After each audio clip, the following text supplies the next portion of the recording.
Welcome to Hauntales. Here is where the darkest stories from around the world come alive. I know many of you tune into these tales to drift off to sleep, so settle in, relax, and get comfortable. Tonight's stories are true horror stories submitted on Reddit by real people, sharing their experiences word for word. Some of them are truly terrifying, so get ready for chills down your spine. But before we begin, I'd like to hear from you in the comments where you're listening from, and what time is it. It feels good to know how far our stories travel. Also, be sure to like the video and subscribe to the channel so I can keep finding more truly scary stories for you every night. For the best experience, use your headphones, close your eyes, and let every word sink deep into your mind. Now we begin our stories for tonight.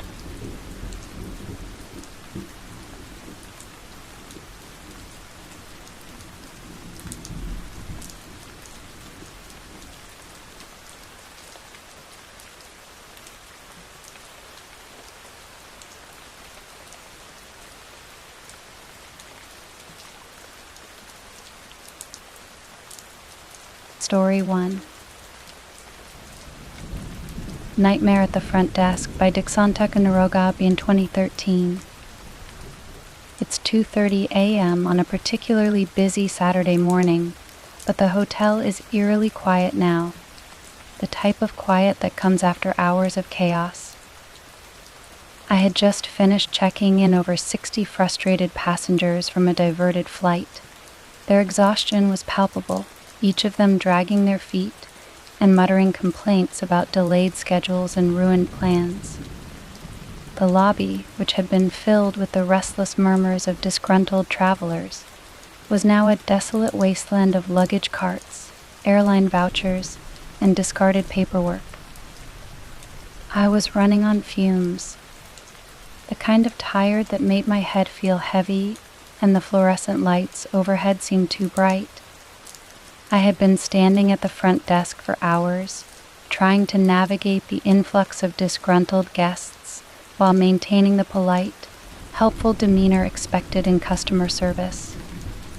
The air was thick with the scent of stale coffee and the faint trace of cigarette smoke from passengers who had snuck outside for a stress-relieving puff. After what felt like an eternity, the check-ins were finally done. I sighed in relief, leaning back for a moment, allowing myself the brief luxury of silence. But my break didn't last long. A stack of paperwork cluttered the desk in front of me: hotel forms, airline vouchers, lost baggage reports. The graveyard shift was always like this, quiet but filled with tedious, thankless tasks. Deciding to step away from the front desk for a moment, I grabbed the pile of papers and headed over to the copier in the back office. Even the short walk to the machine felt like a reprieve from the overwhelming fatigue. The rhythmic hum of the copier became oddly soothing, a rare moment of peace. When I returned, however, my brief moment of calm shattered. Leaning against the front desk was a man. He wasn't just standing, he was slouched, his body folding in on itself as though the weight of the world was too much for him to bear. His clothes were rumpled, his hair disheveled, and the unmistakable stench of alcohol hit me before I even saw the half-crushed can of beer sitting on the counter, leaving a wet ring in its wake. A sense of unease crept up my spine. We have a small beer fridge behind the front desk, but hotel policy is clear: no alcohol sales after midnight. I mentally prepared myself for what was about to be an uncomfortable conversation. I'd seen it before: guests who, after too many drinks, believed rules didn't apply to them. I approached cautiously, offering a polite smile despite the growing pit of dread in my stomach. "Sorry, sir, but I can't sell any beer after midnight," I said, my voice soft, calm, rehearsed. Years in hospitality had taught me how to handle difficult guests, especially those already teetering on the edge of belligerence. The man straightened up slightly, his movements sluggish, eyes bleary and unfocused. "It's mine," he slurred, gesturing toward the can on the counter. "I don't need to buy any." I just need a new key card for my room. Relief washed over me. No fight about the beer, at least. Oh, of course, I replied, forcing a smile. I can get that for you. I just need to see your ID. It was standard procedure, nothing out of the ordinary. But the moment I asked for his ID, his expression changed. What had been a relatively calm, albeit drunken, demeanor shifted in an instant. His face contorted with sudden rage, his bloodshot eyes narrowing as if I had insulted him in some unforgivable way. "How dare you," he snapped, his voice rising. "You treat me like this," his words were slurred but dripping with venom. I blinked, momentarily caught off guard. "Sir, You think you can talk to me like that?" he bellowed, his voice echoing through the empty lobby, sending a shiver down my spine. "I'm a fucking racist, huh? Is that it? That's what you're thinking, isn't it?" The words hit me like a physical blow.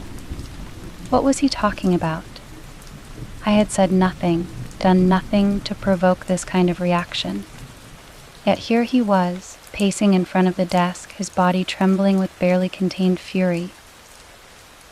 My heart began to race, but I kept my voice steady. "Sir, I just need your ID to issue a new key card. It's hotel policy." "Hotel policy," he spat, the words coming out in a sneer. "You're full of shit. You're just looking for a reason to fuck with me." I took a step back, trying to put some distance between us. His agitation was escalating, and my mind raced with possibilities. Was he on drugs? Was this just the alcohol talking, or was there something more sinister at play? "I don't want any trouble," I said, keeping my tone calm, measured. "Let's get you your key so you can get some rest." He handed over his ID, but the moment I reached for it, he jerked it away, his expression twisting into something darker. "You're going to regret this," he snarled, his voice low and menacing. "I'm going to make sure you lose your job. I'll get you fired. You'll never work again." His words sent a chill through me. The situation was spiraling out of control, and I could feel the tension in the air thickening with each passing second. I wanted to call security, but tonight I was alone. Just me, a 300-room hotel, and this unpredictable, drunken man. I handed him the key, hoping that would be the end of it. But as he stormed off toward the elevator, his voice continued to echo through the lobby, filled with insults and threats. "You're a fucking bitch," he yelled as the elevator doors closed behind him. I stood there, heart pounding, staring at the closed doors, trying to process what had just happened. What was that all about? My hands trembled as I typed up a note in the day's log, documenting the encounter. It was just another night at the hotel, I told myself. Just another difficult guest. But deep down, I knew something was wrong. This wasn't just drunken anger. There was something darker lurking beneath the surface. Then, the elevator dinged. I froze. He was back. The elevator dinged, and my heart skipped a beat. I stared at the doors, willing them not to open, hoping against hope that I was just imagining things, that the man had gone to his room and left me in peace. But as the doors slid open, revealing the dimly lit interior, my worst fear materialized. The man was standing there, in the exact same position he had been in before. His back was to me, his shoulders hunched, and his hands stuffed into the pockets of his jacket. He didn't move, didn't turn around, just stood there, breathing heavily. The same beer can still clutched loosely in his hand. It was as though he hadn't left at all. Something was wrong. For a moment, I was frozen in place, every instinct in my body screaming at me to run. But my feet were glued to the floor, my mind racing with thoughts that didn't make sense. Why was he back? What did he want now? The lobby, once a sterile and familiar place, now felt menacing, cold, empty, and filled with shadows that seemed to stretch and shift in the corners of my vision. Then, without warning, the man turned. But it wasn't the way people normally turn around. There was no fluidity to the movement, no shifting of his weight or natural motion. He simply pivoted like a mannequin being turned on a display stand. His head was tilted unnaturally to the side, his eyes wide and empty, devoid of the drunken fury that had been there moments before. Now they were hollow, dead. The air around me seemed to thicken, like a tangible weight pressing down on my chest, making it hard to breathe. I instinctively took a step back, my mind screaming that something wasn't right, that this wasn't just some drunken guest anymore. But before I could say anything, before I could react, he spoke. "You didn't think I'd leave, did you?" His voice was low, a raspy whisper that sent a chill straight down my spine. It wasn't slurred like before, it was calm. Too calm. I swallowed hard, trying to find my voice. "Sir, You think this is over," he interrupted, taking a slow, deliberate step out of the elevator, his body moving in unnatural, jerky motions. "You think you can just give me a key and make me disappear?" I backed up another step, my hands shaking now. Every nerve in my body screamed at me to call for help, to run, but my legs felt like lead. I could barely think. "I'm going to teach you a lesson," he whispered, his eyes never leaving mine. "I'm going to show you what happens when you mess with the wrong person." I reached for the phone behind the desk, my fingers fumbling as I tried to grab it. But just as my hand made contact with the receiver, the lights flickered. Once, twice, then plunged the entire lobby into darkness. My breath caught in my throat. The only sound was the hum of the emergency lights as they buzzed to life, casting an eerie red glow over everything. I could still see him standing there, motionless in the dim light, his pale face illuminated in that haunting crimson hue. His eyes gleamed, reflecting the red light, and he took another step toward me, slow and deliberate, like a predator stalking its prey. Panic surged through me. My hand finally closed around the phone, and I yanked it off the receiver, fumbling to dial security. The line was dead. Of course it was dead. The storm earlier had knocked out the power briefly, and the emergency systems hadn't fully recovered. I was alone. And that's when I heard it. A low, guttural sound, a laugh.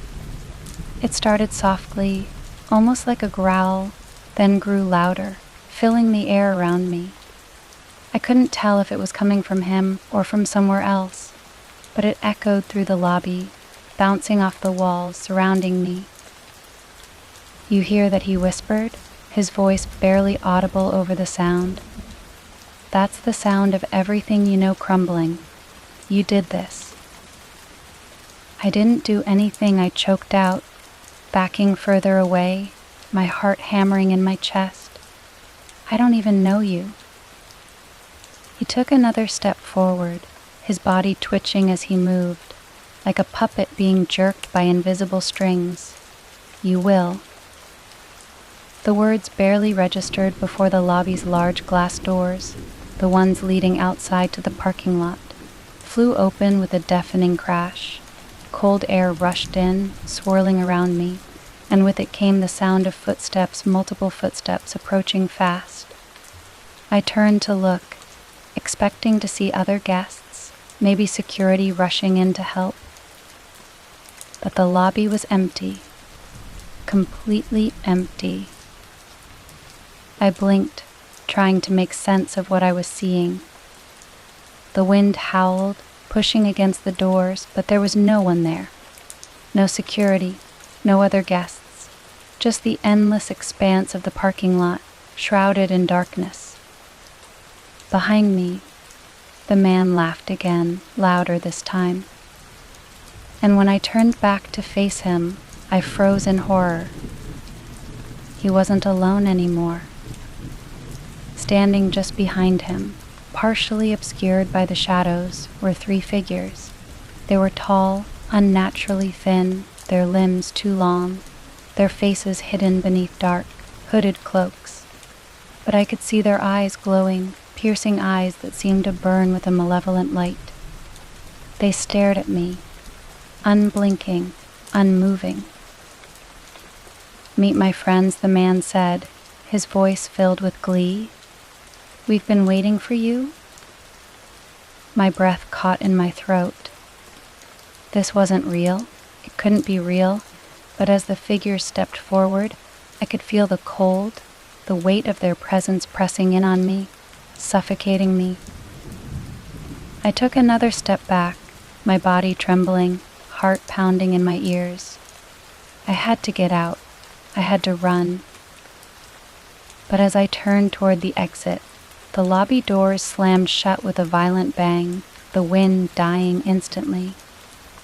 The only sound left was that haunting, guttural laugh, echoing through the empty room. I was trapped.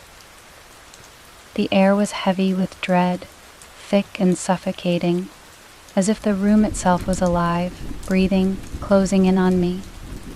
My throat tightened, and every breath I took felt labored, shallow, like I was breathing through a straw.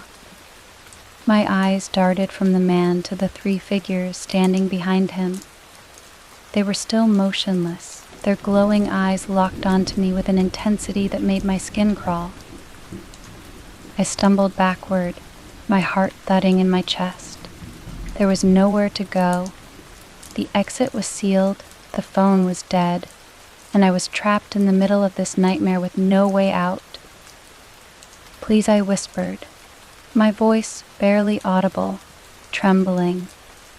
"What do you want from me?" The man tilted his head, as if considering my question, his eyes dark and gleaming with malice.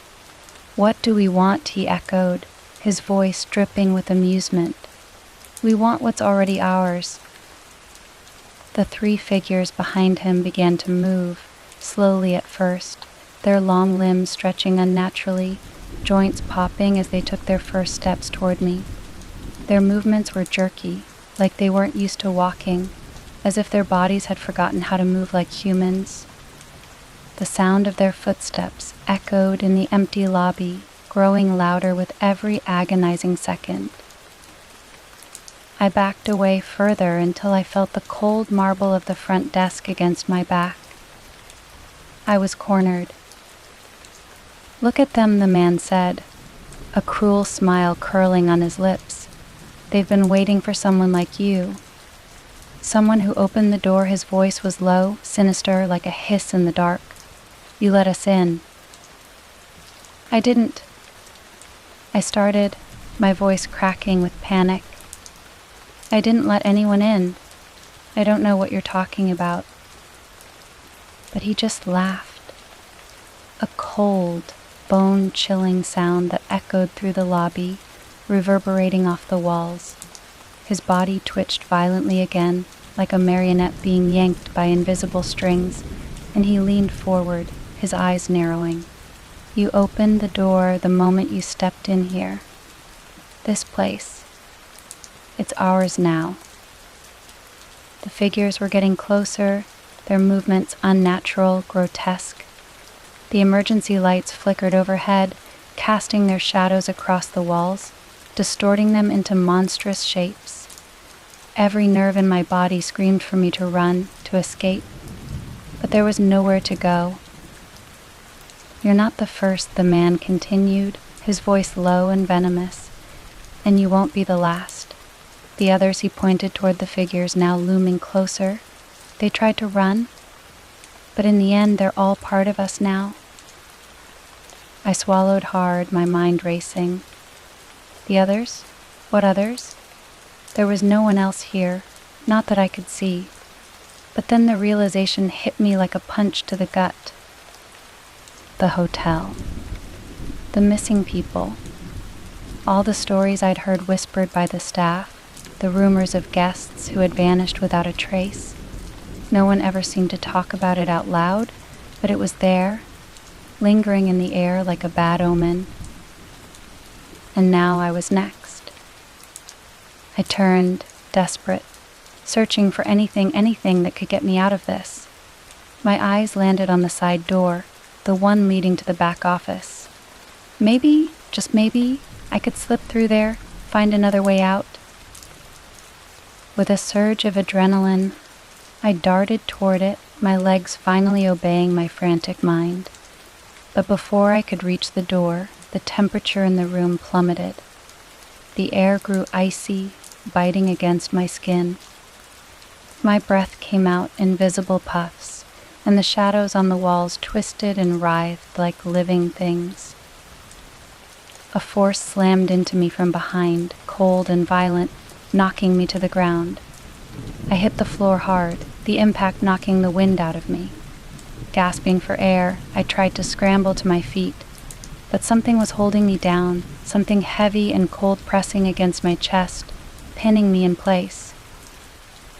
I looked up, and there, standing over me, was one of the figures. Its face was still obscured by the hood, but I could see its mouth now a jagged, twisted grin that stretched impossibly wide, revealing rows of sharp, rotting teeth. The figure leaned down, its breath cold and rancid, as it whispered in a voice that didn't sound human. "Stay." My body trembled violently as I struggled against the invisible force holding me down, my limbs weak and useless. The other figures were closing in now, their glowing eyes watching with sickening anticipation. The man stood off to the side, watching, his arms crossed, smiling like this was all some twisted game. "You don't get to leave," the figure hissed, its voice dripping with malice. "Not anymore." I felt my chest tighten, the cold seeping into my bones. My vision blurred, and the edges of the room seemed to warp and distort, like reality itself was slipping away. I couldn't move. I couldn't breathe. It was like the life was being drained out of me, second by agonizing second. Desperation clawed at me. This couldn't be happening. It couldn't end like this. With every ounce of strength I had left, I forced my hand to move, reaching toward the desk, toward the one thing I hadn't yet tried. The key. My fingers fumbled as I reached up, blindly grasping for the drawer. The cold was seeping deeper now, numbing my fingers, making it harder to focus. But finally I felt the cold metal of the key still lying where I had placed it earlier. I grabbed it, clutching it tightly in my hand, and for a brief moment the pressure on my chest lessened. The figure above me hissed, its grin faltering.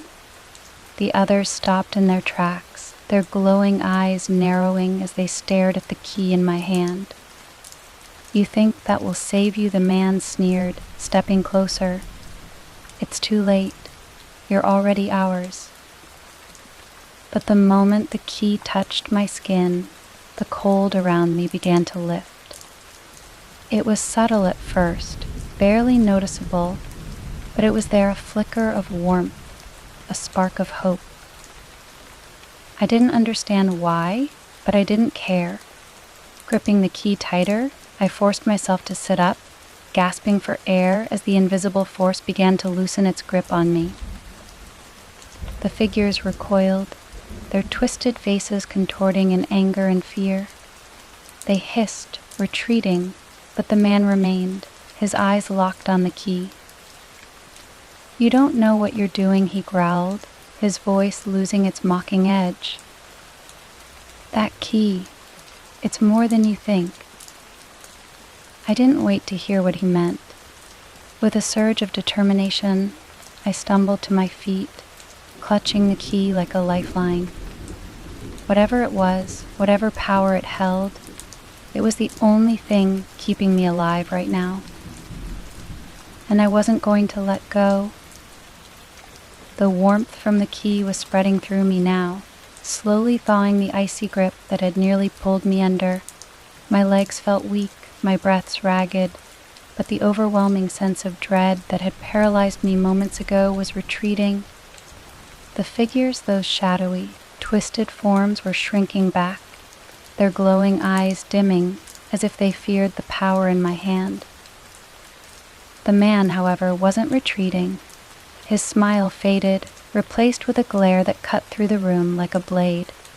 His posture stiffened, and I could see the tension rippling through him, like a predator whose prey had suddenly slipped through its claws. He clenched his fists, and his voice, once smug and dripping with arrogance, now trembled with anger.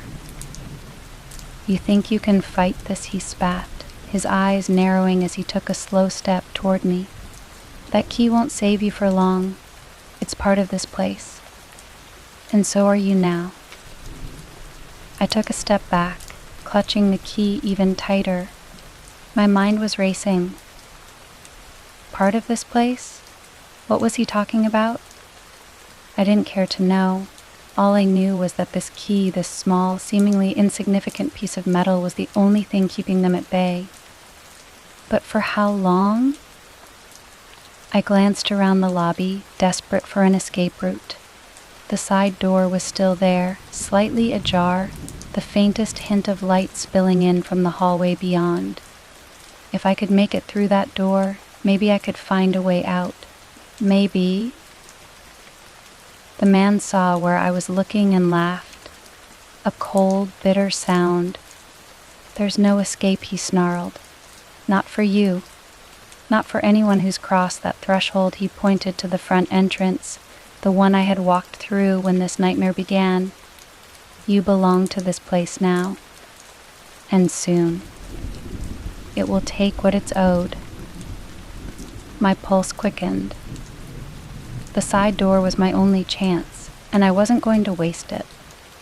Without another word, I bolted for the door, my legs moving faster than I thought possible. The key was still in my hand, and with every step I took, I could feel its power surging, like a barrier between me and the twisted, unnatural darkness that lurked behind me. But just as I reached the door, a cold, icy wind slammed into me, knocking me off balance. I stumbled, my shoulder crashing into the door frame, as I struggled to keep my grip on the key. The wind was stronger now, howling through the lobby like a storm, and with it came the sound of the figures, those things moving again, their footsteps heavy and deliberate. The man's voice cut through the chaos, cold and filled with rage. "You think you can escape us? You think a piece of metal will save you?" I didn't respond. My hand fumbled for the door handle, my heart racing. I had to get out. I had to. Suddenly, the door slammed shut in front of me, the force of it nearly knocking me off my feet. I gasped, pulling at the handle, but it wouldn't budge. The wind whipped around me, and I could feel the figures closing in again, their presence heavy and oppressive. Panic surged through me. I yanked at the door again, but it was sealed tight, as if the entire building had turned against me. My hand trembled as I held the key, and I could feel its warmth starting to fade, the power within it dimming with every passing second. "No," I whispered, shaking my head. "No, this can't be happening." But it was. I turned to face the lobby, and there they were, those three figures, standing just a few feet away now, their glowing eyes fixed on me with an intensity that made my skin crawl. Their faces were still hidden beneath their hoods, but I could see their mouths now, twisted into grotesque grins, sharp teeth gleaming in the dim light. And behind them, the man stood, his eyes burning with malice. He was no longer smiling. "You could have stayed," he said, his voice low and venomous. "You could have accepted your fate. But now you'll suffer for it." Before I could react, the ground beneath me began to tremble. The floor cracked, and the air filled with the sound of stone grinding against stone. I stumbled, nearly losing my balance as the marble tiles split apart, revealing a dark, yawning chasm beneath the lobby. The figures stepped forward, their hands outstretched, reaching for me with long, bony fingers. My back was against the door now, nowhere left to run, nowhere to hide. And the key, it was my only hope. In a desperate, last-ditch effort, I raised the key, holding it out in front of me like a weapon. The figures recoiled slightly, their eyes narrowing, but they didn't stop. The power in the key was fading, and fast. The man laughed again, but this time it was softer, crueler. "Do you really think that will save you?" I didn't answer. I couldn't. The ground beneath me gave another violent shake, and I felt myself slipping. My foot caught the edge of the chasm, and for a terrifying moment I was falling. But then something caught me, something cold and strong. I looked down and saw one of the figures gripping my ankle, its bony fingers digging into my skin. "No," I screamed, kicking at it, but it wouldn't let go. It was pulling me toward the chasm, inch by agonizing inch. The key.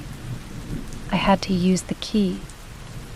With a surge of desperation, I gripped the key tighter and slammed it against the figure's hand. There was a blinding flash of light, and the figure let out a screech, releasing me and stumbling backward. The others hissed, retreating slightly, but the man, he just watched, his eyes burning with fury. "You can't escape," he growled, his voice echoing through the lobby. "You'll never escape." But I wasn't listening anymore. I turned, throwing all my weight against the door, and this time it gave way.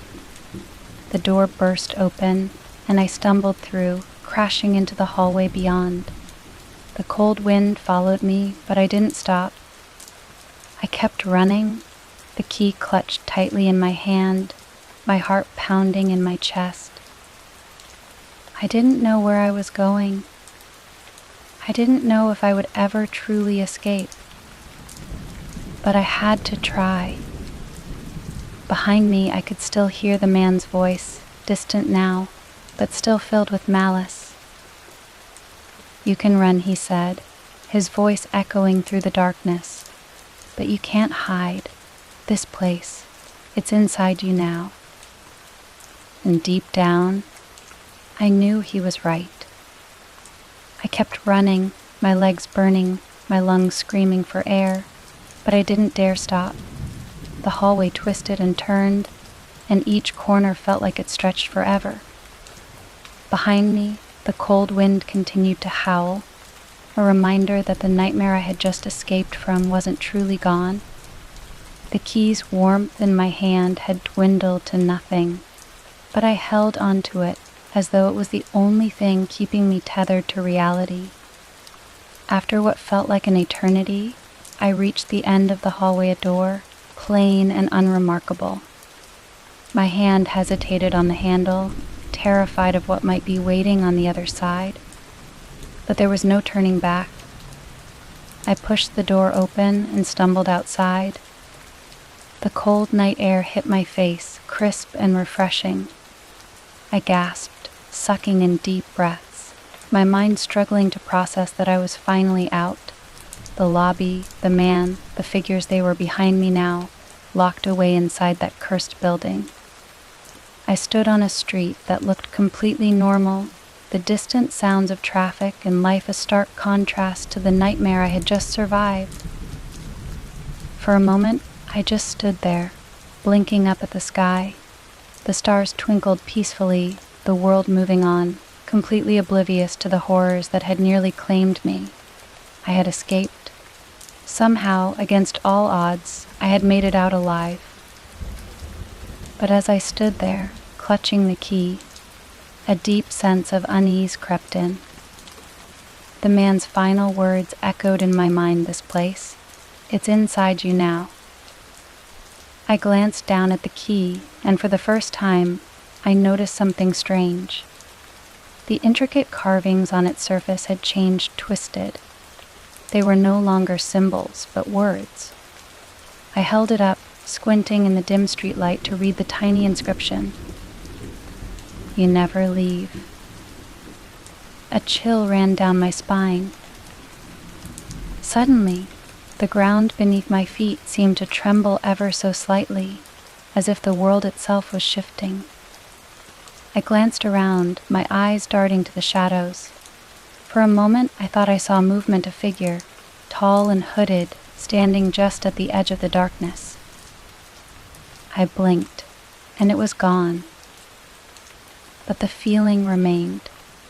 The sense that I hadn't truly escaped, that the nightmare wasn't over, that it was only beginning. I started walking, clutching the key so tightly my knuckles turned white. I didn't know where I was going, but I couldn't stay here. The wind picked up again, and in it I swore I heard a whisper. You never leave. And deep down, I knew the truth. I could run as far as I wanted, but I would never escape. The hotel, the man, it was a part of me now, and no matter where I went, no matter how far I ran, it would always find me. The cold air outside was a shock to my system, but it was a welcome one. I stood there, just breathing, feeling the world slowly return to normal. The city was alive again, the distant hum of traffic, the occasional honk of a car horn, the streetlights flickering softly. It all felt surreal, as if I had just stepped out of some terrible dream. But it wasn't a dream. Every moment of the last few hours was etched into my mind like a scar. The man, the voices, the strange figures, everything was too real. I looked down at my hands, half expecting to see the key still there, warm and pulsing. But it wasn't. My hands were empty, save for the lingering tremor of fear. I glanced back at the hotel, expecting something, maybe another glimpse of the shadowy figures or the man's haunting eyes. But the lobby was quiet now, almost eerily so. The automatic doors were closed, and everything appeared as normal as ever. The lights inside were dim, casting a warm, golden glow across the front desk, where this entire nightmare had started. But normal didn't feel right. Not after what had just happened. I pulled out my phone, fingers trembling, and dialed my manager. I didn't know how to explain everything. I wasn't even sure if I wanted to, but I knew I had to say something. As the phone rang, my mind raced through the past few hours. Had anyone else seen him? Could it have been some kind of psychotic break? Or worse, a real threat that I had barely managed to escape? Hello, my manager's groggy voice came through the speaker, cutting through my thoughts. Hey, it's me, I started, my voice shaky. Something really weird happened tonight. There was this guy, he was staying here, but something was off. He was angry, threatening me, and then things got really strange. I don't even know how to explain it. There was a pause on the other end of the line, the kind that makes your stomach twist in knots. Wait, my manager said, suddenly more alert. Was this in room 305? My heart skipped a beat. Yeah, how did you know? Another pause. This time, it was longer. Then, his voice lowered, as if sharing something he wasn't supposed to. That room. There's been complaints about it before, weird stuff. Staff have seen things, heard things. We've had guests complain too. But every time, nothing comes up when we check. It's just rumors. I don't know what it is, but people don't like staying in that room. I felt my skin crawl. Why didn't you tell me? Because nothing's ever concrete. You know how it is hotels get stories, staff pass things around? I didn't think it was serious.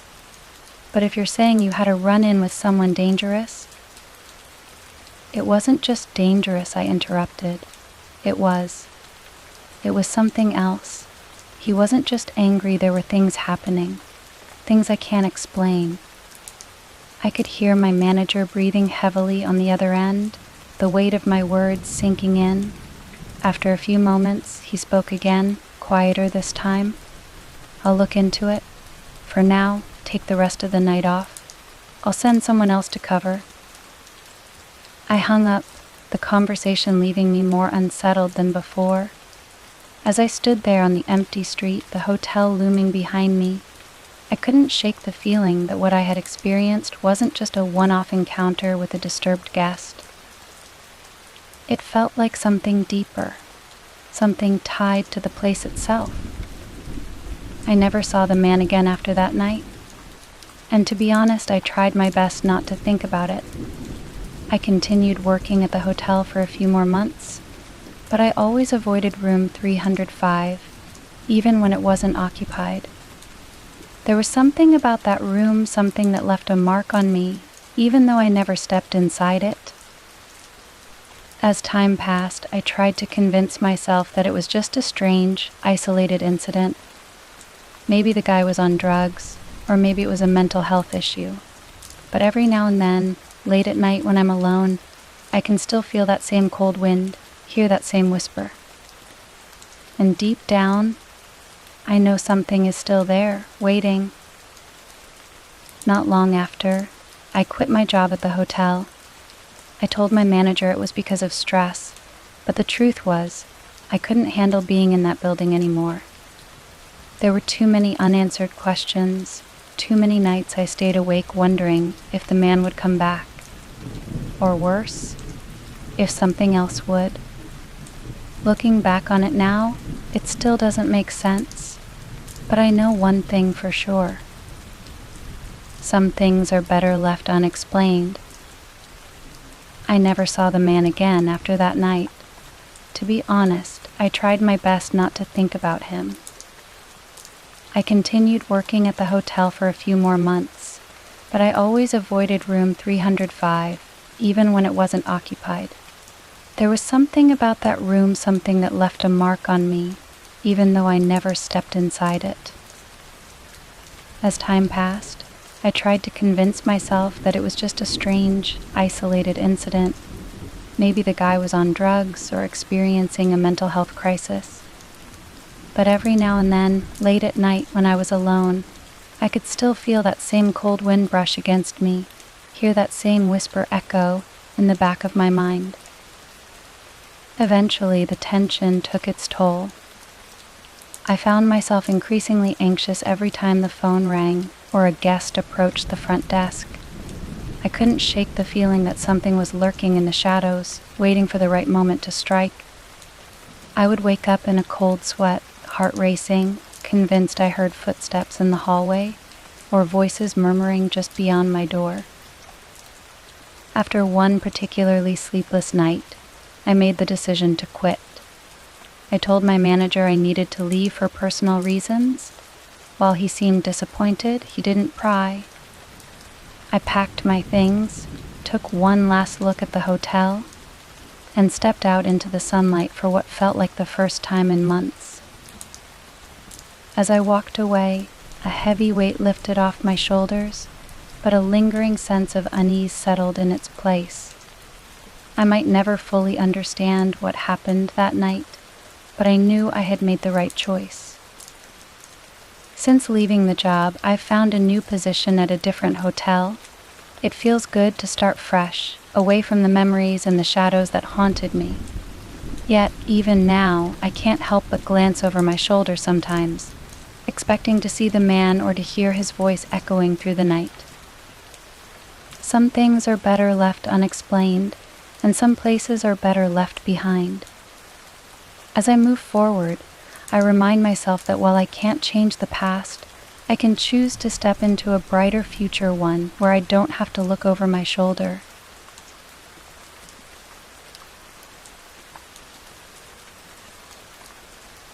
Story 2.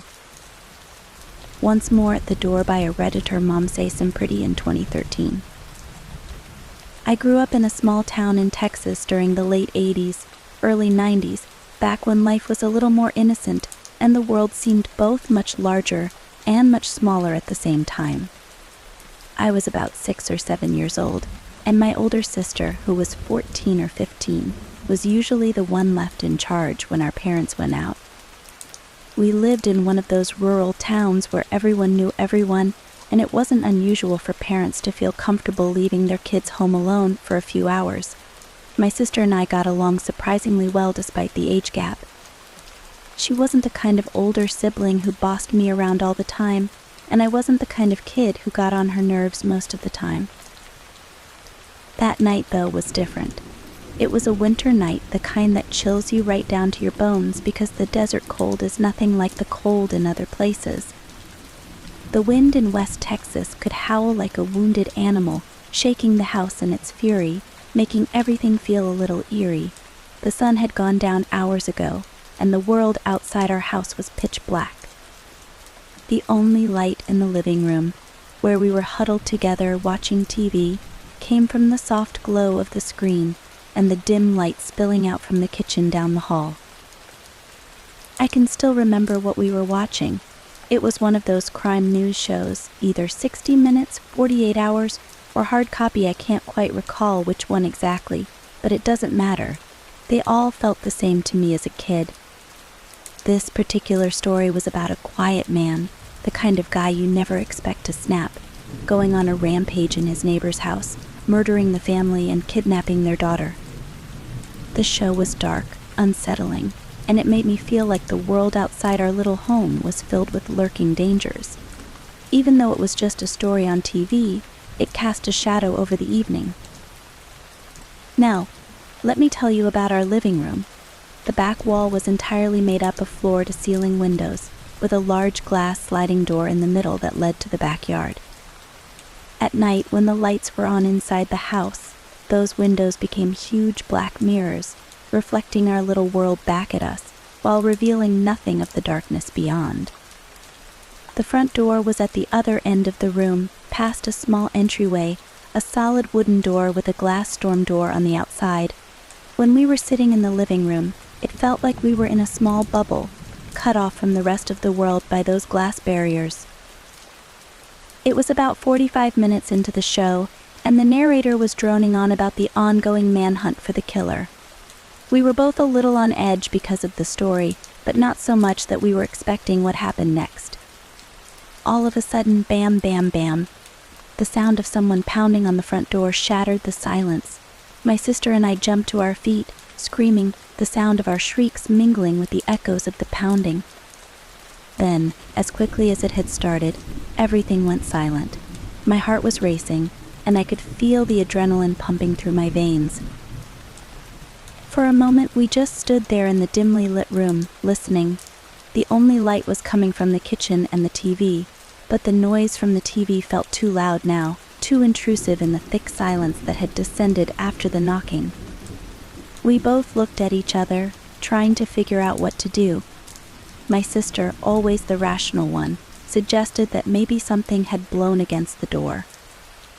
The winds out in West Texas were notorious for being fierce, especially in the winter, and we did have a couple of planters and a rocking chair on the porch. Maybe the wind had knocked one of them into the door? A minute passed, then 2. Neither of us moved. My sister was gripping my hand tightly, and I could feel her hand shaking.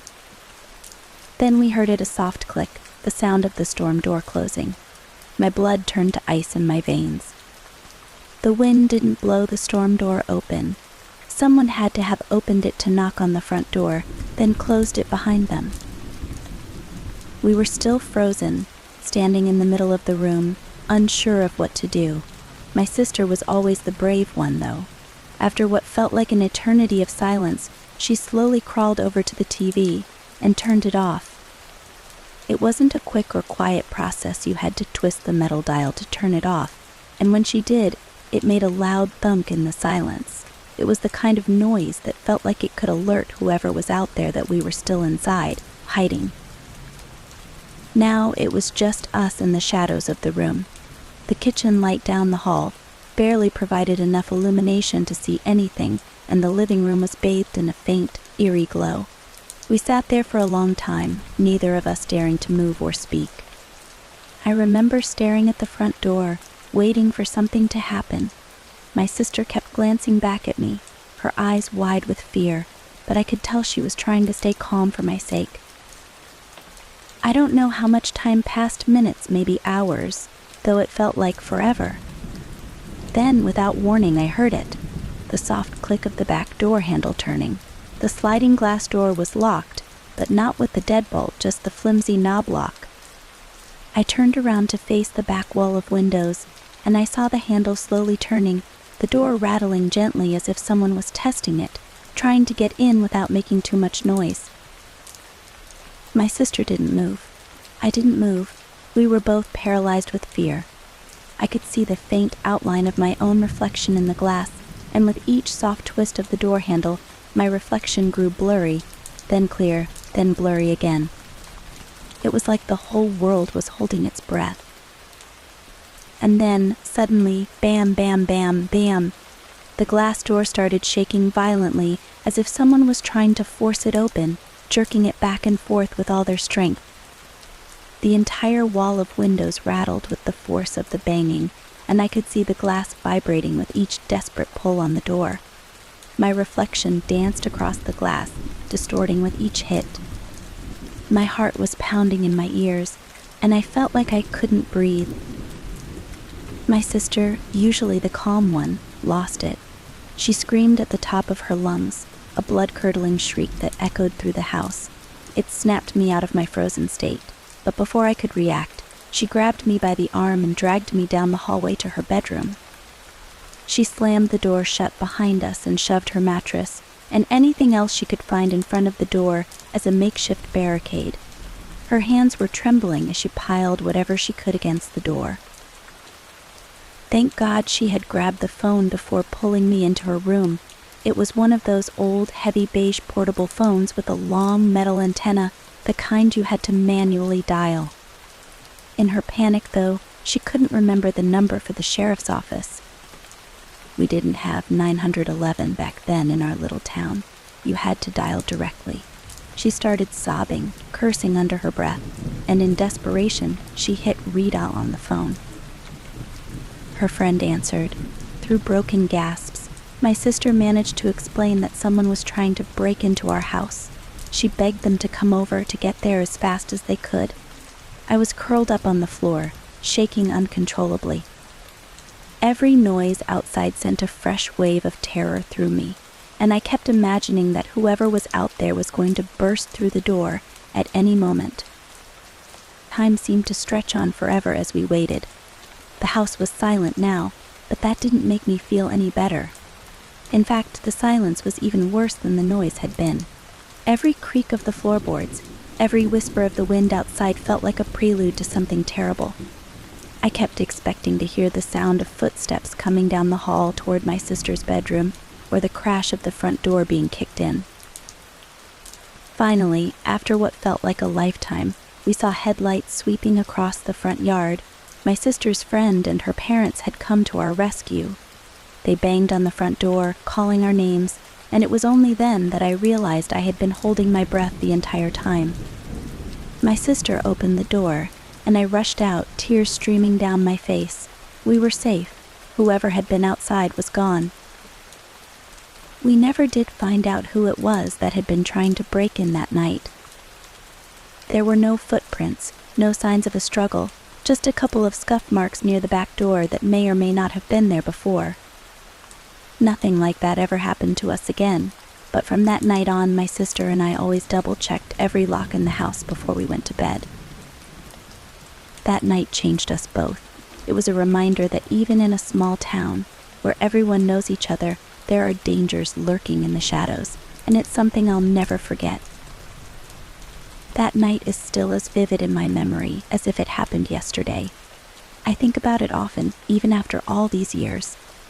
The unsettling, oppressive sense of being watched, stalked, like prey in the dark, the weight of that fear never truly left me.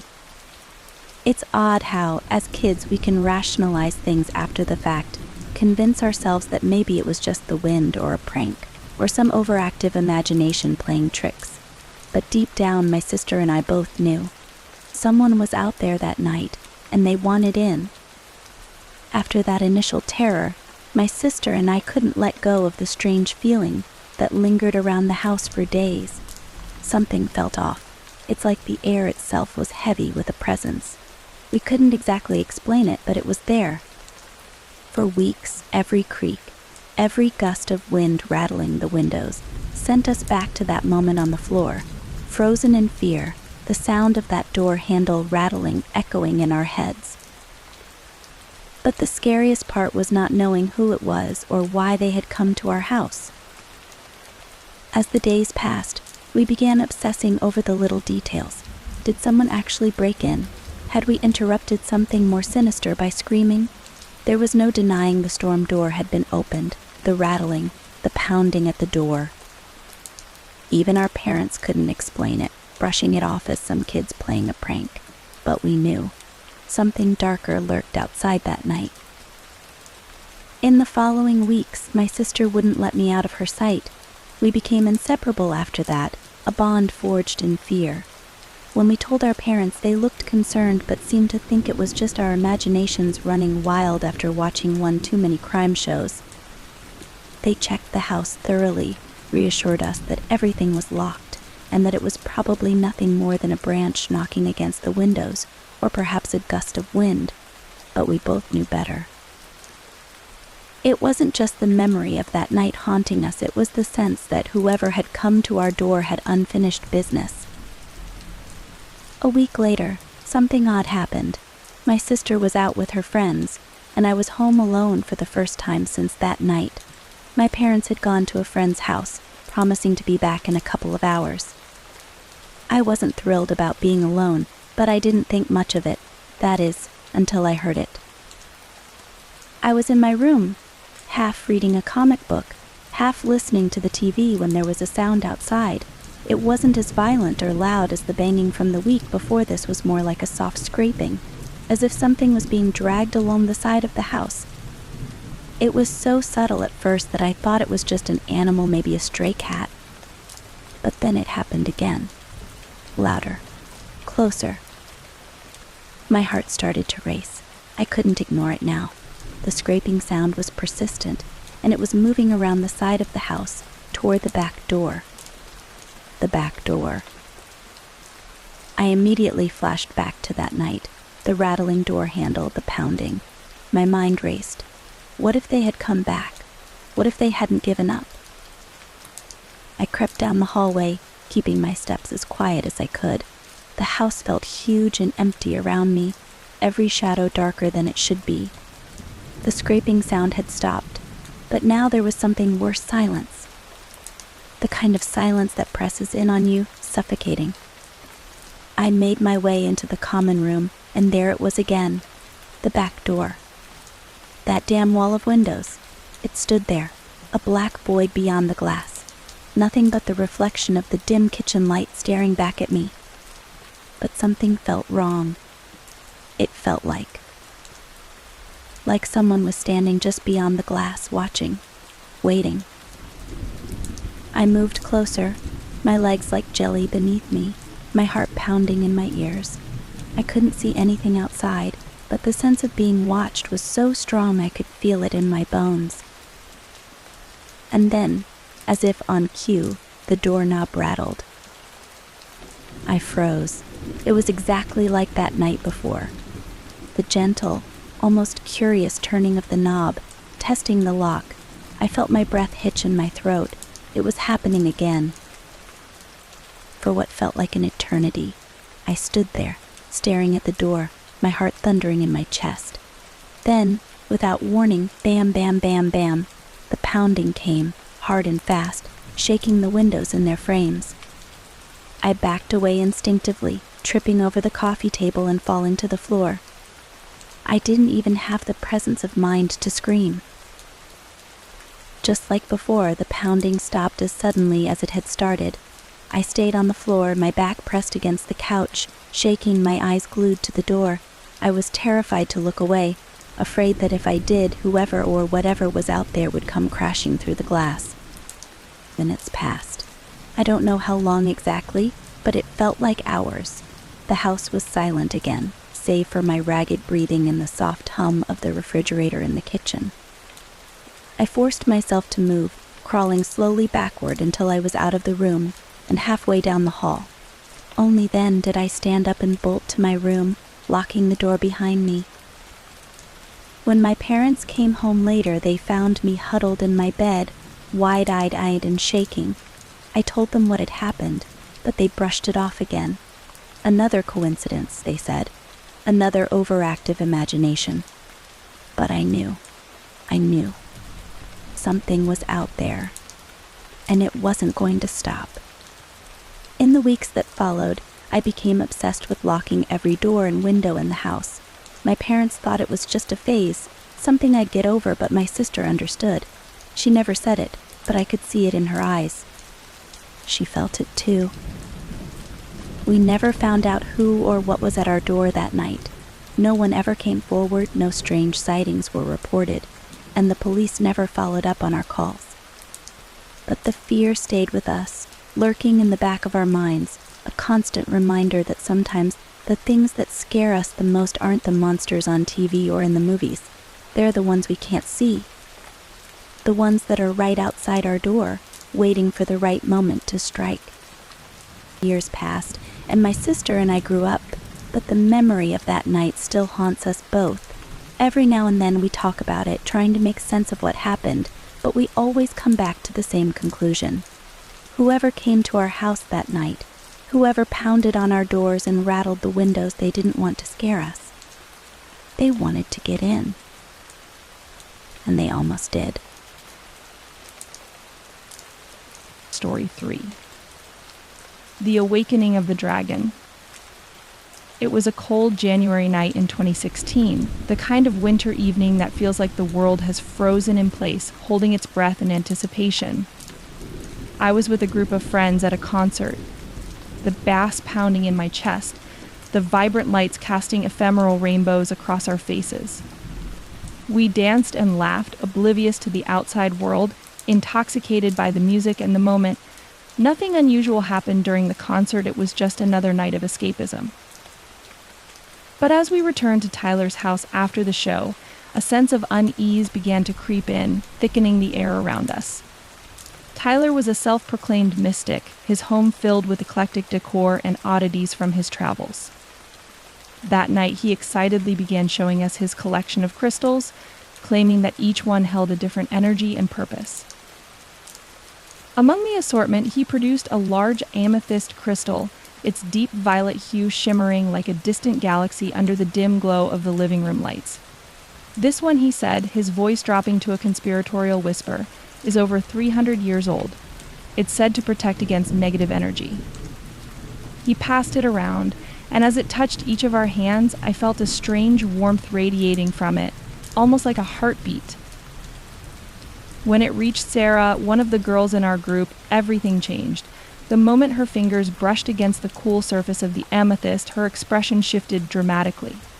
Her eyes widened, and a tremor ran through her body. She smiled, but it wasn't her usual bright, cheerful grin. It was unnerving, as if she were channeling something from another realm. The laughter in the room faded, replaced by a heavy silence. Sarah, I called hesitantly. She turned to look at me, but her gaze felt empty, hollow. Then, without warning, she began to speak in a voice that sounded distorted, words tumbling out in reverse, a jumble of incoherent phrases that sent chills crawling down my spine. "What's happening?" Jenna whispered, her eyes darting around the room. Tyler's face went pale as he took a step back, staring at Sarah as if she had just transformed into a stranger. The atmosphere shifted, the air became thick and suffocating.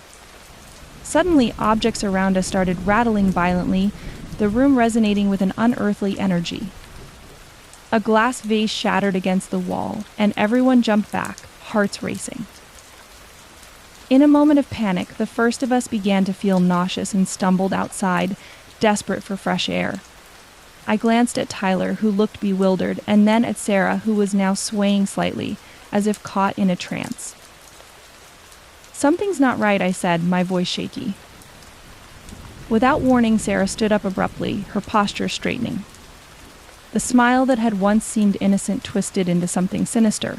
"One of you is cheating," she hissed, her voice low and resonant, echoing through the living room. A heavy silence fell over us, and I could feel the blood drain from my face. My heart raced as I exchanged glances with the others. It was like we had been thrust into a horror movie, the kind where you know something terrible is about to happen, but you can't look away. "What are you talking about?" Tyler demanded, his bravado faltering. Sarah's eyes flared with a strange intensity.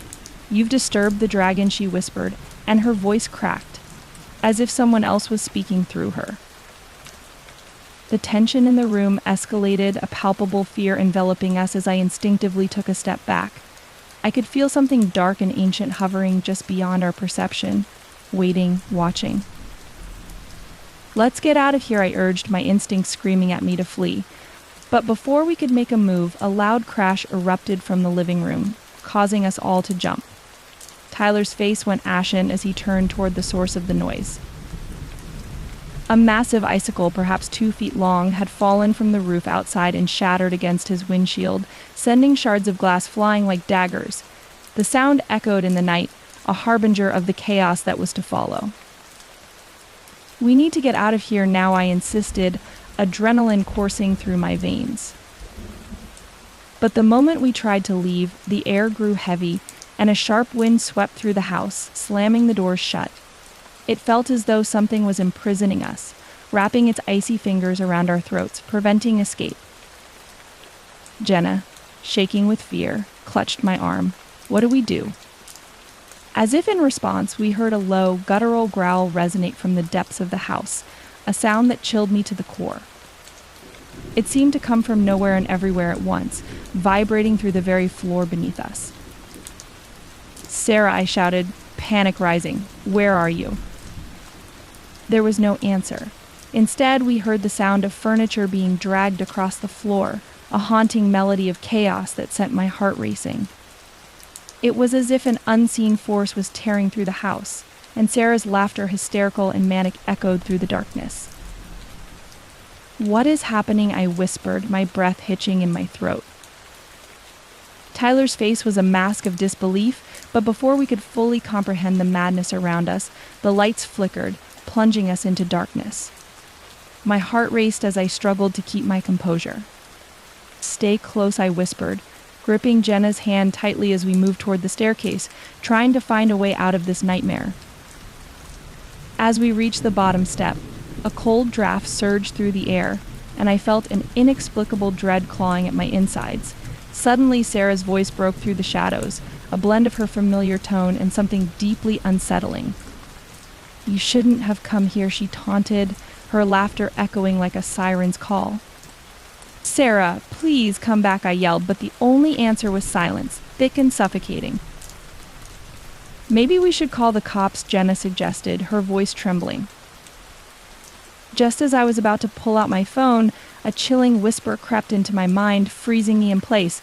"Don't you dare!" it hissed, the sound curling around me like smoke. I spun around, eyes wide, scanning the darkness for the source. "I can't do this," I murmured, but before I could move, the basement door creaked open, a yawning abyss that beckoned us closer. "Let's check the basement," Tyler said, his voice filled with a strange determination. "No," I shouted, but he was already descending the stairs, drawn by a force I couldn't understand.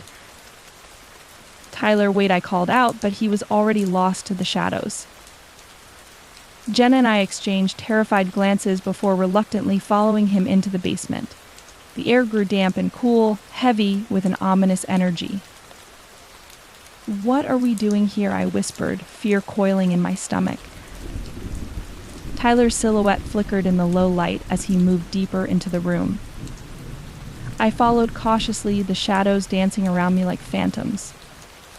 The basement was filled with old furniture covered in dust, relics of a time long gone, but my focus was drawn to a corner where Tyler stood, mesmerized. "What is it?" I asked, inching closer.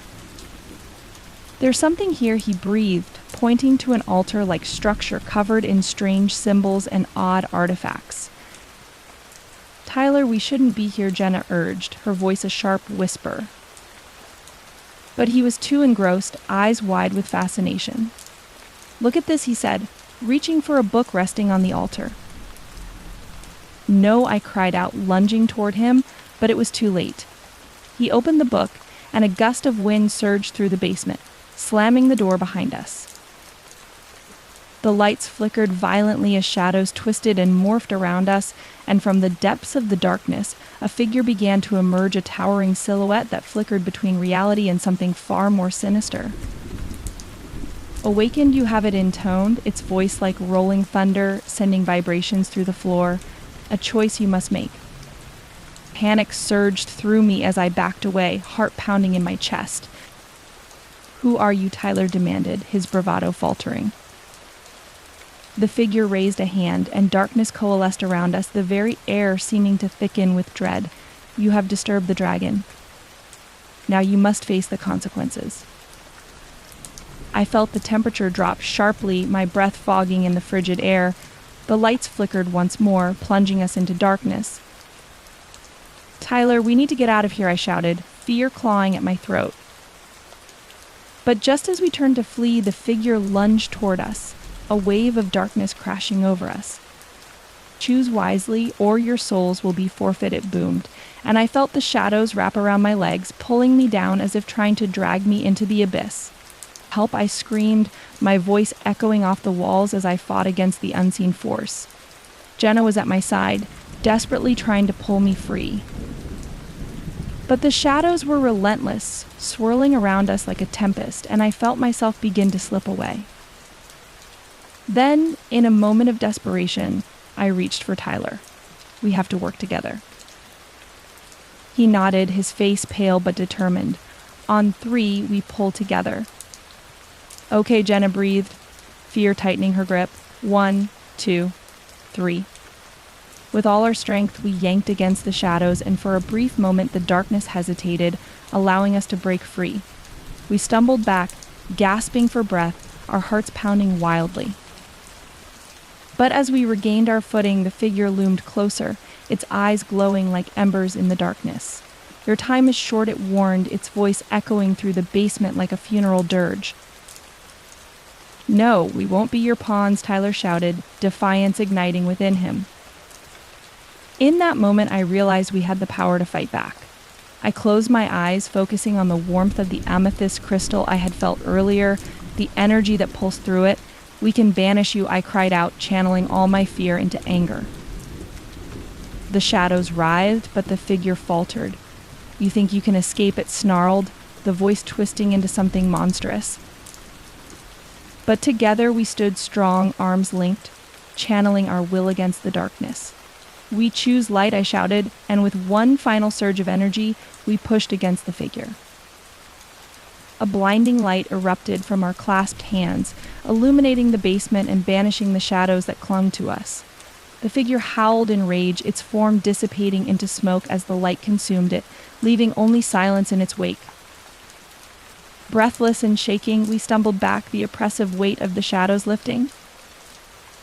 "Did we do it?" Jenna gasped, her voice trembling. Tyler nodded slowly, eyes wide with disbelief. "I think we did." But as we turned to leave, the basement door creaked open, revealing a flickering light at the top of the stairs. "Wait," I called out, a chill running down my spine. "What if it comes back?" Then we'll be ready, Tyler replied, a newfound determination in his voice. Together we climbed the stairs, emerging into the hallway bathed in pale moonlight. But as we stepped into the light, a cold whisper curled around us, lingering in the air. "Your souls are still forfeit," it hissed, the sound chilling us to the bone. As we raced outside into the night, the stars twinkling like distant beacons, I realized that the battle was far from over. The dragon may have been momentarily banished, but its presence lingered, haunting us, waiting for the moment we would be vulnerable again. And as we drove away, I couldn't shake the feeling that we had merely awakened something far more sinister than we could comprehend. The shadows loomed over us, a constant reminder that we were never truly safe. The end of the hall. I was packing my stuff. My mom and dad were in my hostel room, watching me with a hint of dejection on their faces. Dejection, not because I was leaving, but because I was leaving so soon just after 15 days of offline classes had started. The room was quiet, but inside me, there was a storm brewing. A storm I couldn't share with anyone. What had happened to push me to this point? It was during the decline of the first wave of COVID-19 that the hostels finally began reopening. I had a mix of emotions, excitement to take in-person classes after a long hiatus, and anxiety about leaving home for the first time. My parents and I toured several affiliated hostels, trying to find one that felt right. The first one was cramped, with no windows, and had shared bathrooms, so I immediately vetoed it. We moved on to the next one. It seemed better. Little did I know this place would become a deep, dark abyss, one that stared back at me when I dared look into it.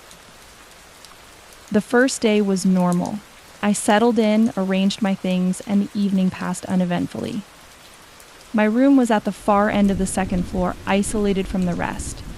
I chose it deliberately, wanting peace to focus on my studies. But that night, everything changed. It was around 1 a.m., and though I tried to sleep, the silence was so intense it felt deafening. My laptop was on the table next to me, plugged in and in sleep mode. I'd been using it earlier to review some lectures, as laptops were allowed for students to catch up on the backlog created by the pandemic. Suddenly, the silence was shattered by a loud audio. I jumped out of my skin as my laptop began playing a lecture one from my physics teacher.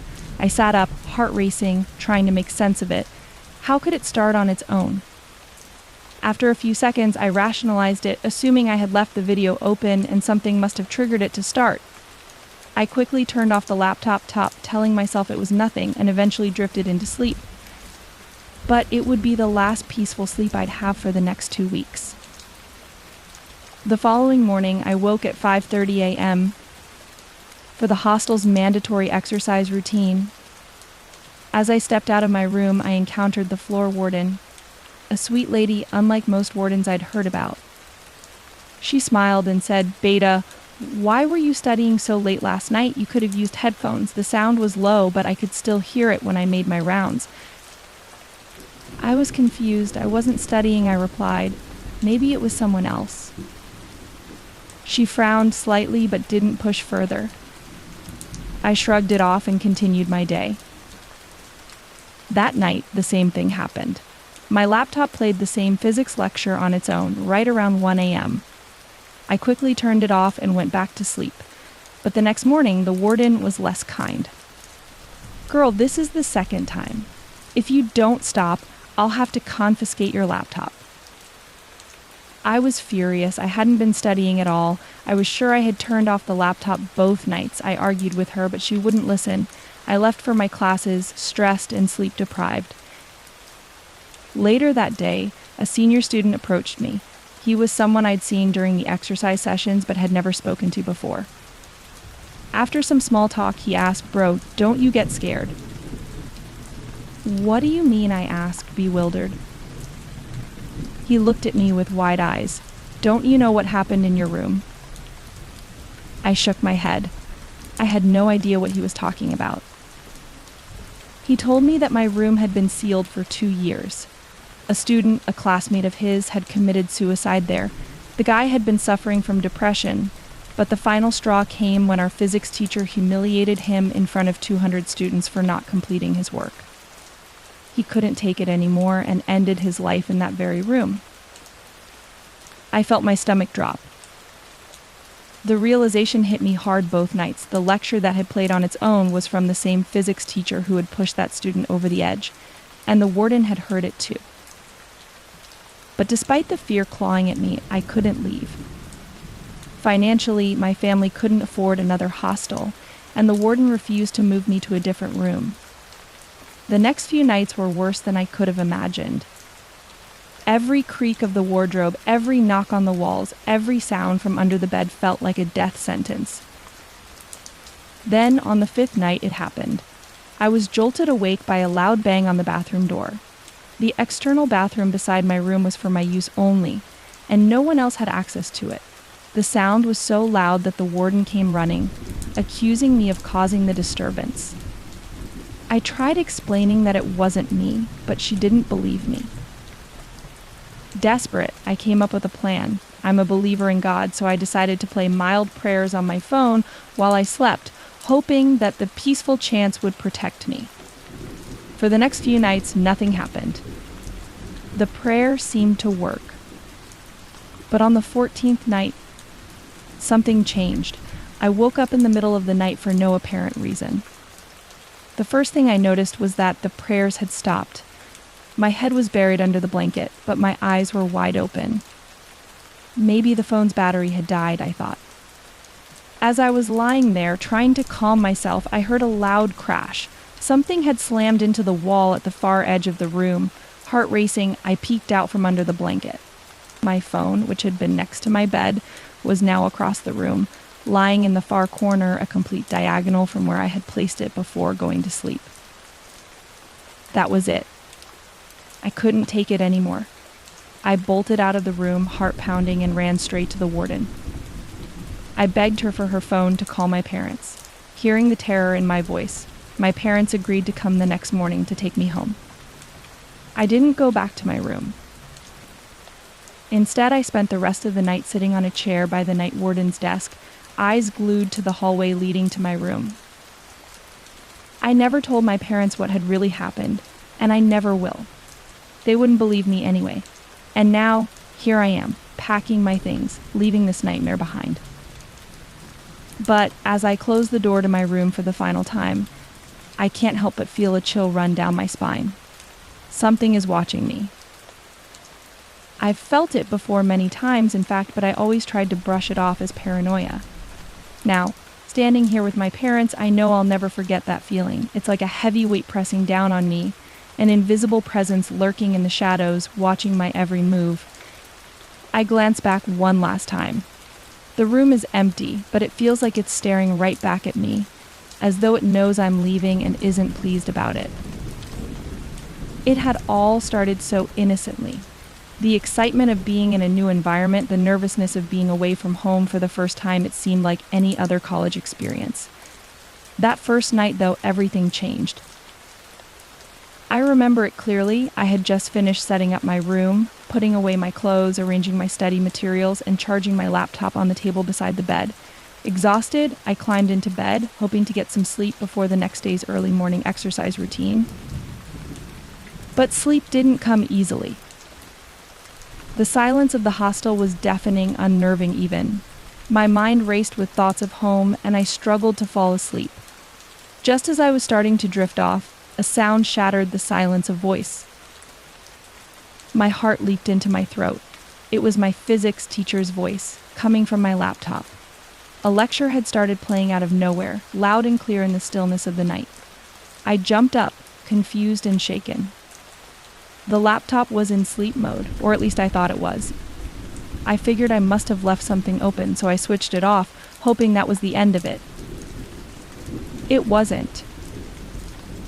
The next morning, I was up at 5:30 a.m. for the hostel's exercise routine. I stepped out of my room, still unnerved by the events of the previous night, only to be greeted by the floor warden. She smiled at me, but said something that immediately sent a chill down my spine. "Dude, were you studying the whole night? And if you were studying, then you should have used headphones." Though the volume was low, I could still hear it during my rounds. I froze. I hadn't been studying at all. "Ma, I didn't use my laptop last night," I muttered, but she seemed unconvinced. I shrugged it off, thinking it must have been some kind of misunderstanding. But then it happened again the following night. I made sure everything was shut off, yet at 1 a.m., the same physics lecture started playing from my laptop. The warden complained again, this time more firmly, warning me that she'd confiscate the device if I didn't stop disturbing the piece. I argued with her, swearing that I had turned off the laptop.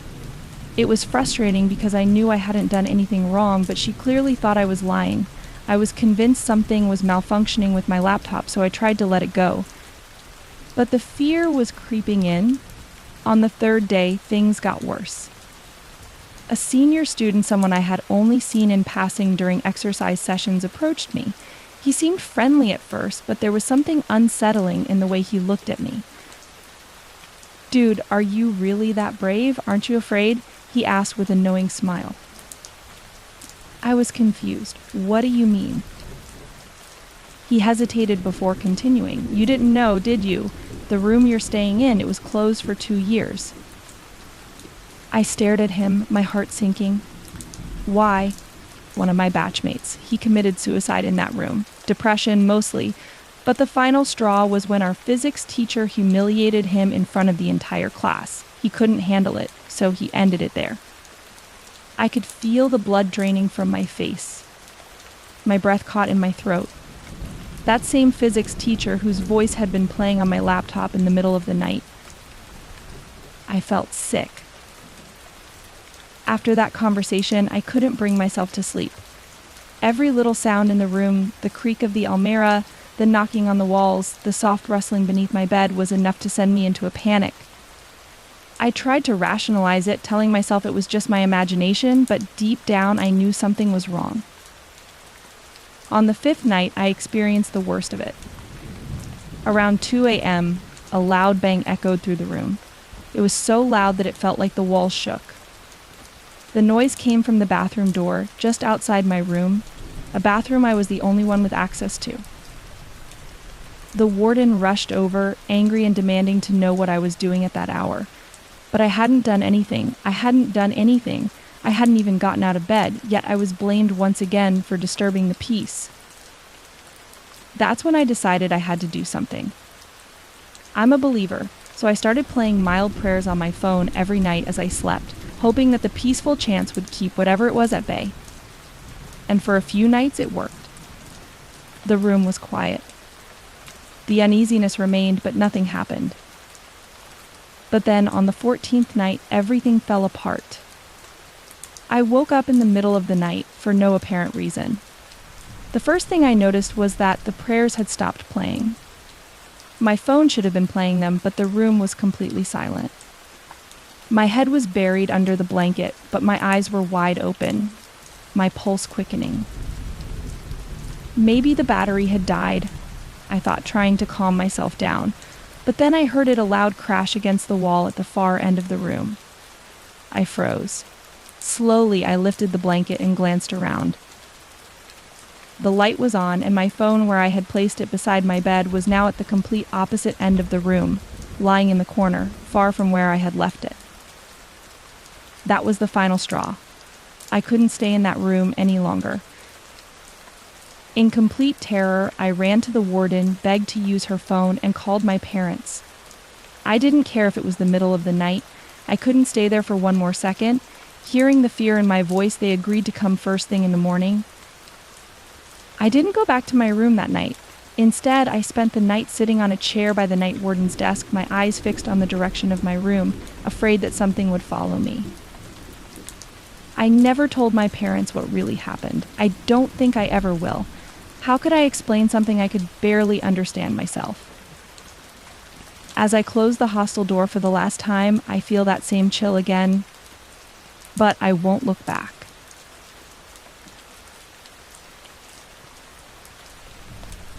As we reach the end of tonight's stories on Hauntales, it's time to let your mind drift away. Listen to the sound of the rain gently falling in the background. Let each drop calm your thoughts and ease you into a peaceful sleep. There's nothing to fear now, just the soothing rhythm of the rain. Focus on your breathing. Let your body relax and allow yourself to drift deeper into rest. Sleep peacefully, and we'll meet again tomorrow night for another story. Good night.